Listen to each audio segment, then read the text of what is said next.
Hello friends, welcome back to healthy lifestyle. இன்னைக்கு வீடியோவில் நாம எதை பற்றி பார்க்க போகிறோம்னா, உடற்பயிற்சியை பாதியில் நிறுத்தினா என்னெல்லாம் நடக்கும் தெரியுமா? வாங்க அதை பற்றி தான் நாம இந்த வீடியோவில் டீட்டெயில்டாக பார்க்க போகிறோம். தொடர் உடற்பயிற்சி உடலுக்கும் மனசுக்கும் புத்துணர்வையும் ஆற்றலையும் அளிக்குது. உடலோட ஒட்டுமொத்த ஆரோக்கியம், இயக்கம், ஸ்டாமினாக்கு ரொம்ப யூஸ்ஃபுல்லாக இருக்குங்க. தொடர்ந்து உடற்பயிற்சி செய்யும் போது அது உடலில் இருக்கக்கூடிய ஒவ்வொரு செல்லுக்கும் தேவையான ஆக்சிஜன், விட்டமின், தாதுப்புகள் உள்ளிட்ட எல்லா சத்துக்களையும் சரியான அளவில் கிடைக்க செய்யுது. எல்லாத்துக்கும் மேலே ஃபிட்டான தோற்றத்தை கொடுக்குதுன்னு சொல்லலாம். உற்சாகத்தோட உடற்பயிற்சி செய்கிறவங்களால அதை நிறுத்த முடியாது. ஒரு வேளை அந்த மாதிரி உடற்பயிற்சியை பாதியில் ஸ்டாப் பண்ணால் என்ன ஆகும் தெரியுமா? முதலாவது தசைகள் தளர்ச்சி அடைய ஆரம்பிக்கும். 2 வாரங்களில் தசைகள் அதோட பொலிவை இழக்க ஆரம்பிக்கும். வயிறு, அதுக்கப்புறம் தொடை பகுதிகளில் தசைகள் கொஞ்சம் கொஞ்சமாக தளர்வடைய ஆரம்பிக்கும். இது உடலில் சோம்பலை அதிகரிக்கும், நோய் எதிர்ப்பு சக்தி குறைய ஆரம்பிக்கும், மன அழுத்தத்துக்கான வாய்ப்பை அதிகரிக்கும். 2வது வளர்சிதை மாற்றத்தில் பாதிப்பை ஏற்படுத்தும். உடற்பயிற்சி செஞ்சுட்டு அதிகமாக சாப்பிடும்போது உடலில் சதை போடாது. காரணம், உடற்பயிற்சியின் போது அதிக அளவில் கலோரி இருந்தாலும் எரிக்கப்பட்டுரும். கூடுதல் கலோரிகள் இருந்தாலும் உடற்பயிற்சி செய்யறதால சுரக்கக்கூடிய என்டார்ஃபின் ரசாயனம் வளர்சிதை மாற்றத்தில் தாக்கத்தை ஏற்படுத்தி தேவையற்ற கொழுப்புகளை தசையில படிய விடாம தடுத்துரும். அதே நேரம் உடற்பயிற்சியை முற்றிலுமா தவிர்க்கும் போது என்டார்ஃபின் ஹார்மோன் சுரக்காம வளர்சிதை மாற்றத்துல பாதிப்பை ஏற்படுத்தி கொழுப்புகளை சேர்த்துரும். வயிறு, தொடை பகுதியில் அதிகமாக கொழுப்பு படிய ஆரம்பிக்கும். அதோட இல்லைங்க, கல்லீரல், இதயமும் பாதிப்படைய ஆரம்பிக்கும். திடீர்னு உடற்பயிற்சி நிறுத்தினா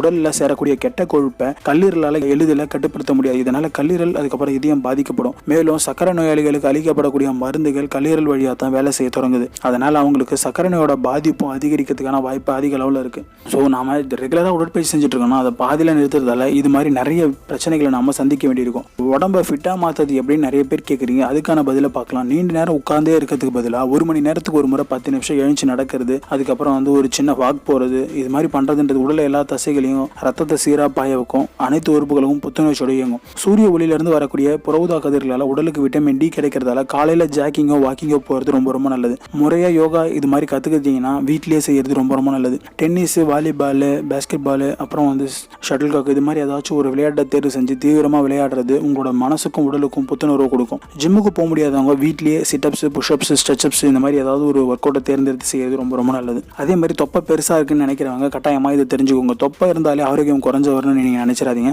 அதுலேயும் நம்ம மோசமான நிலையில தான் இருக்கிறோம். இன்ச் டேப் மூலியமாக உங்களோட தொப்பையை அளந்து பாருங்க, அதுலேயே நீங்கள் தெரிஞ்சுக்க முடியும். வயிறு, இடுப்பு பகுதியோட சுற்றளவை வேஸ்ட் ஹிப் அப்படின்னு சொல்லுவாங்க. இதோட மதிப்பு 1க்கு கீழே இருந்துச்சுன்னா எந்த பிரச்சனையும் இல்லைங்க. 1க்கு மேலே இருந்துச்சுன்னா தொப்பை பெரிய அளவில் இருக்குன்னு அர்த்தம். இதனால உடல்ல இருக்கக்கூடிய இதயம், கல்லீரல் மாதிரியான உறுப்புகள் கொஞ்சம் கொஞ்சமாக பாதிப்படைய ஆரம்பிக்கும். உதாரணமாக வயிற்றோட சுற்றளவு 85 சென்டிமீட்டர்னு வச்சுக்கோங்க. இடுப்போட சுற்றளவு 95 சென்டிமீட்டராக இருந்துச்சுன்னா 85/95 0.89 இந்த விகிதசார மதிப்பின்படி இது 1க்கு குறைவாக இருக்கிறதால உடல்ல பிரச்சனைகள் எதுவும் இல்லைன்னு நம்ம நினைச்சுக்கலாம். அதனால உடலை ரொம்ப ஆரோக்கியமாக வச்சுக்கோங்க. தொப்பையை குறைச்சி நல்லா ஃபிட்டான உடம்பை ஈஸியாக பெற முடியும். இது மாதிரியான உடற்பயிற்சிகள் ஏதாச்சும் உங்களுக்கு தேவைப்படுச்சுன்னா நம்மளோட ஜிம் பிகினர் பிளேலிஸ்ட்டை கிளிக் பண்ணி பாருங்க. நிறைய யூஸ்ஃபுல்லான வீடியோஸ் நம்ம போஸ்ட் பண்ணியிருக்கோம். ஸோ இதே மாதிரி சுவாரஸ்யமான வீடியோவோட நாம உங்களை சந்திக்கிறோம். நன்றி, வணக்கம்.